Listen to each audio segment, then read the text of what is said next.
খাটো করে দেখবেন না বা অবজ্ঞা করে দেখবেন না। আমরা যদি রাস্তায় নামি তাহলে কিন্তু রাজনৈতিক বিষয়গুলো ভিন্নভাবে আসবে।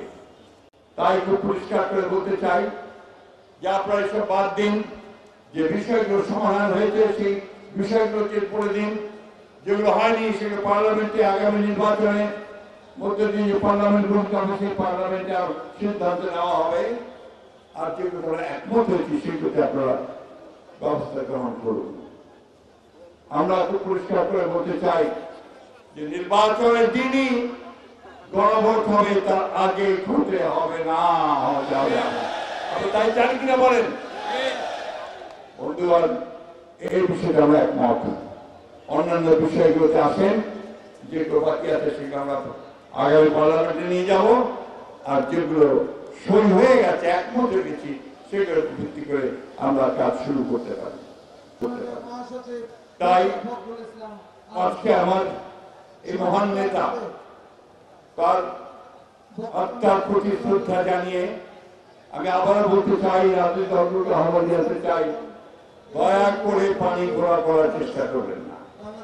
দয়া করে দেশকে অস্থিতিশীলতার দিকে নিয়ে যাবেন না।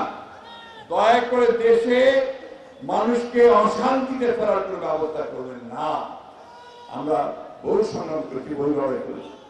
আপনাকে নতুন করে শুরু করতে যাচ্ছেন আপনাদের রাজনৈতিক ফায়দা হাসিল করার জন্য, সেটা এই দেশের মানুষ কিন্তু কোনো মতেই মেনে নেবে না।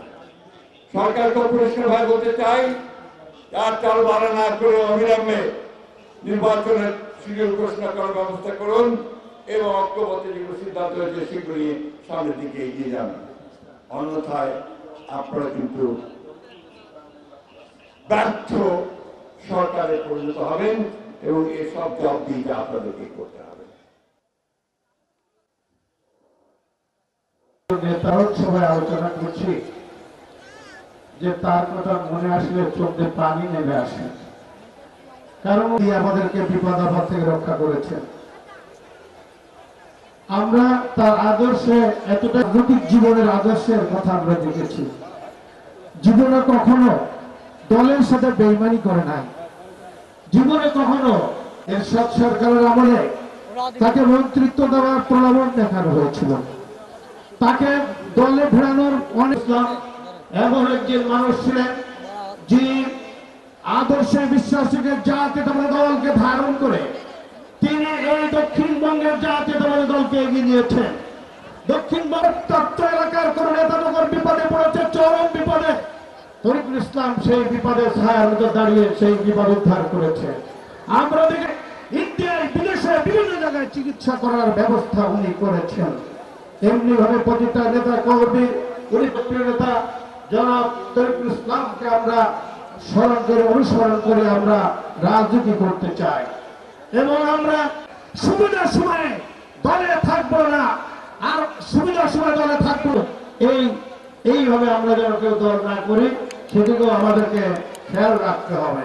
প্রিয়তার মাগফিরাত কামনা করেন এবং তার জীবনের সকল ভুল ত্রুটি আল্লাহ যেন মাফ করে দেয় সেই কথা বলে এবং আমরা সকলে মনে প্রাণে অন্তর থেকে দোয়া করি। কোন পিছনে অনেক মানুষ এই যে এখানে মঞ্চের পিছনে সকলকে সামনে চলে যেতে হবে, পিছনে কোনো লোক থাকবে না, সকলকে সামনে জানাবো, সামনে চলতেন ভলেন্টিয়ার ভাইদের দৃষ্টি আকর্ষণ। ইতিমধ্যে আমাদের আজকের এই স্মরণ সভায় জনাব তরিকুল ইসলামের মৃত্যুবার্ষিকীতে আজকের এই স্মরণ সভার সম্মানিত সভাপতি যে তরিকুল যারা মুসলমান আছে আমরা তারা তরিকুল ইসলাম জন্য আমরা 2 রাকাত নফল নামাজ আজকে কি করে দিতে পারি না? পারবো না। বাংলাদেশ জাতীয়তাবাদী দল জিন্দাবাদ, ধন্যবাদ। এই বলে আমার বক্তব্য শেষ করছি। খোদা হাফেজ।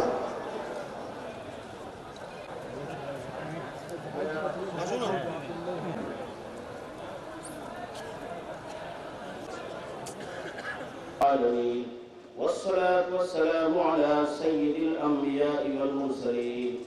ربنا ظلمنا أنفسنا وإن لم تغفر لنا وترحمنا ربنا لا تزغ قلوبنا بعد إذ هديتنا وهب لنا من لدنك رحمة إنك أنت الوهاب.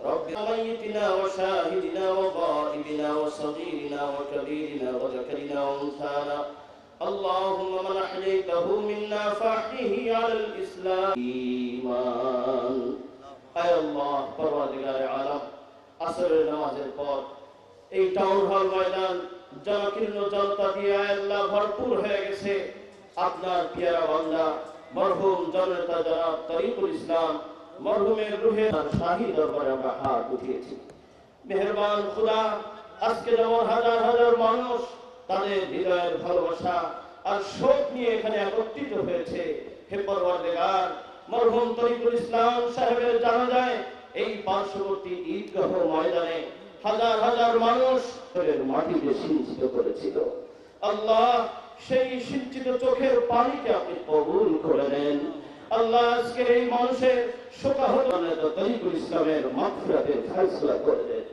আল্লাহ তাকে জান্নাতুল ফেরদাউসের উঁচু মাকাম দান করে দেন মাগফিরাত করে জান্নাতের উঁচু মাকাম দান করেন শহীদ আরাফাত রহমান কোকোকে মাগফিরাত দান করে জান্নাতুল ফেরদাউসের উঁচু মাকাম দান করেন আল্লাহ বেগম জীবন করেছেন সকল শহীদদের রূহের মাগফিরাত কামনা করছি আল্লাহ সকলকে আপনি maaf করে জান্নাতবাসী করে দেন সকলকে আপনি কবুল করে নেন আয় আল্লাহ মেহেরবানি করে সংগ্রামী জীবনে তার যে অকুতোভয় বলিষ্ঠ নেতৃত্ব আজকে উত্তরসূরিদের কাছে আমানত হিসেবে তিনি রেখে গেছেন বলিষ্ঠভাবে অকুতোভয় হয়ে নেতৃত্ব দিতে পারেন ঝান্ডাকে উঁচু রাখতে পারেন সেই বল সেই হিম্মতের মাঝে বাড়িয়ে দেন আল্লাহ আগামী দিনের জন্য আমাদের অনিন্দ ইসলাম অমিত সাহেবকে আপনি কবুল করেন আল্লাহ আজকের এই মনের আকুতিকে আপনি কবুল করেন আল্লাহ সর্বশেষ আমাদের মরহুম জননেতা তরিকুল ইসলামের মাগফিরাত কামনা করছি পরওয়ারদিগার মেহেরবানি করে তার জীবনের সমস্ত ভালো কাজগুলি কবুল করে নেন